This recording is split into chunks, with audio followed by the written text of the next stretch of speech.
got the poly pulled across the house and we're going to start locking it. So we're talking to the people on the other side to adjust it for us a little bit as we move down the house locking the plastic. Going to use a dead blow hammer, anything that's kind of blunt force that's not going to damage. This is just thin aluminum. Where are we going, 3 inches, Phil? Yep. Okay, you like it? Yep, I'm hit. Say when.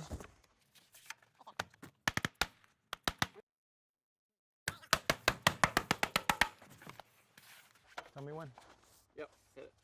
Okay, you go.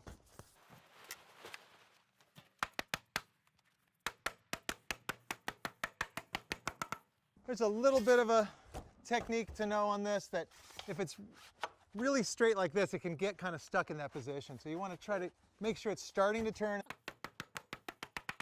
Another thing you want to make sure is that when you're tapping this in, you want to make sure that you're never letting this poly come back over and hitting the poly, because that's a sure way to put a hole in the plastic. So you're just kind of holding it up out of the way to make sure. Top layer bag, Brian. Just the top layer.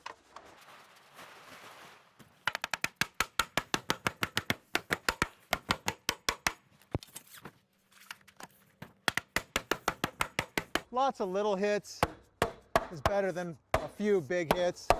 Just kind of helps it ease in really nice.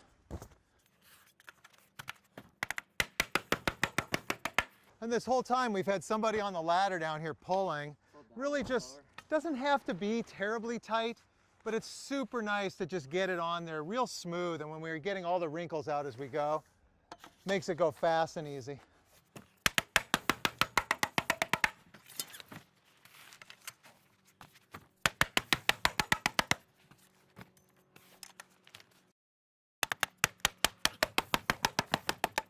So on this first side, we haven't really had to try to stretch anything about where it fits. We're just trying to keep a consistent line here. We chose about 3 inches of overlap here. And that's nice. It just kind of, keeps the rain out of these other parts and stuff as well. We're going to go to the other side now, and that's where we're more really looking to kind of fit the poly across the house. So we'll go over there and see how that looks. So on this side, we're trying to really make sure we can kind of get it over the house and get it kind of snug, that it's relatively even. So we talk about grabbing each layer with one hand. That way we can really, pull the two individually. And we talk about like kind of shaking it like a bed sheet. So give it a little shake and then pull it down. And then we're looking to see if we're kind of even. We're good enough to start with here. You just, pull it out a little bit here and there. I like my crew to give me a nice smooth place to start. I'm locking these. Okay, you got to let go as I start to lock it. This is all though. Start to let go. Just give it a little slack to go in. The other thing I like to do on this second side is start in the middle and work out both ways, and then we're just not worried about building a lot of wrinkles up real big. Phil's going to stay a little further ahead of me, go a little further ahead. That's good.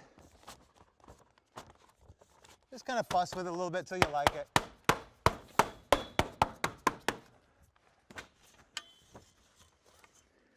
And this is something, again, it's real easy to take these locks out and redo this. With an inflated house, there's really not that much worry about how tight the house is, because the inflation will make up all the difference.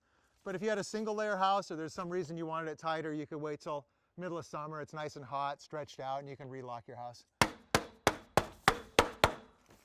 So that's locking the sides. The next thing we're going to do is go up on the end wall and lock the poly there. We're going to wire the end wall now.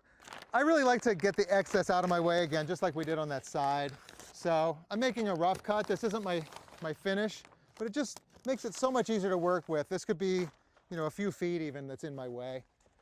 And so working up here, I can step on my ladder, on the structure, but I'm just making sure that the end wall poly that we put on here isn't kind of hooked back and getting in my way at all. I just want one layer of that.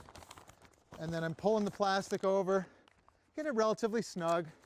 Again, when this house inflates, it's really just going to make up for any imperfection. So I'm really thinking more about just keeping it really nice and smooth and no wrinkles than I am about getting it particularly tight. And if you pulled it too tight, you would tend to start to damage it a little bit as you put these in anyway. So I usually pull it snug out ahead of me a little bit, make a little channel for this to go in.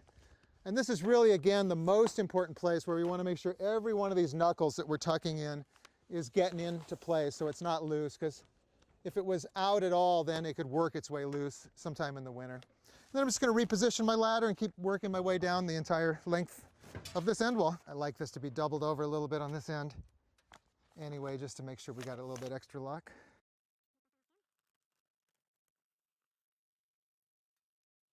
And that's one side of one end. Call us anytime you need some help, and we'd be glad to talk you through any of these steps.